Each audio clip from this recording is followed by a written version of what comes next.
Hello, everybody. This is Cheryl from Cheryl's Organic Food Forest.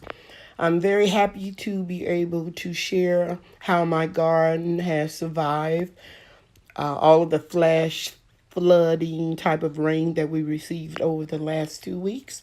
And I'm happy to tell you guys that I was sick, but I'm feeling wonderful now. So I'm just going to share with you right now how my food forest is looking. As you can see, we have plenty of tomatoes that will be ripening soon. We have beans with flowers on them, so we will have some green beans very soon. These are a bush type. And I'm just panning around.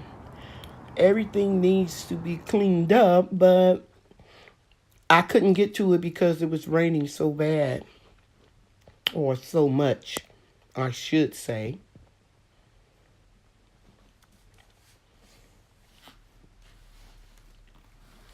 And we don't have any rain in the forecast for the next 2 days.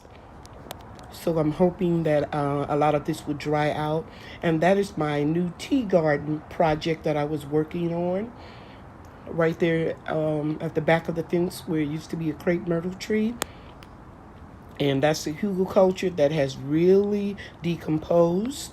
And you're looking at tree collards and comfrey. And right here, you're looking at some of my brassicas. And those leaves changing colors like that from the sweet potatoes. And some of them are actually sticking, or you could see them peeking out.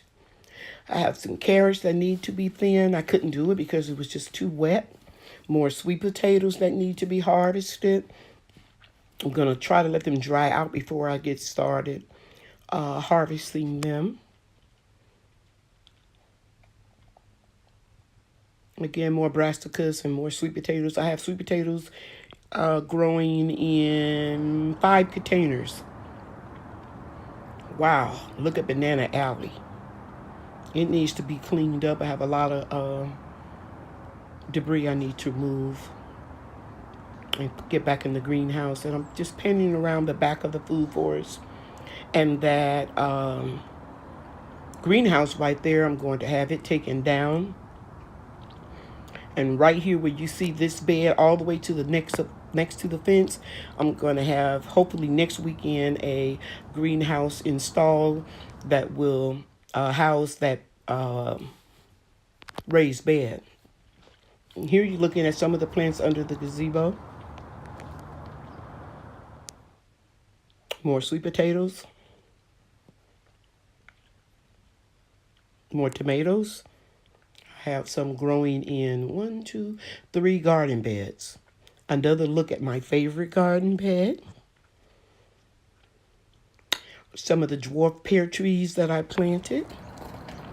And all of these trees here that are on these little caddies that my son-in-law was nice enough in the rain to pick the plants up and put them on the caddies so that I wouldn't have problems moving them around. I love that. That'll be a lot of less work for me. And all the mud that you see up here, that's from when we had the flash flood. And the water subsided, but it left, residue of the mud. I'll get that all cleaned up. And so I have 3 Paw Paw trees planted in containers. And I did... what did I plant? I planted some Readhaven dwarf peaches in those containers. Okay, so I've got a lot of work to do. I'm going to pace myself and do a little at a time. And I'll get back with you next week and let you know how the greenhouse was set up. I appreciate you watching. Take care, everybody. Bye now.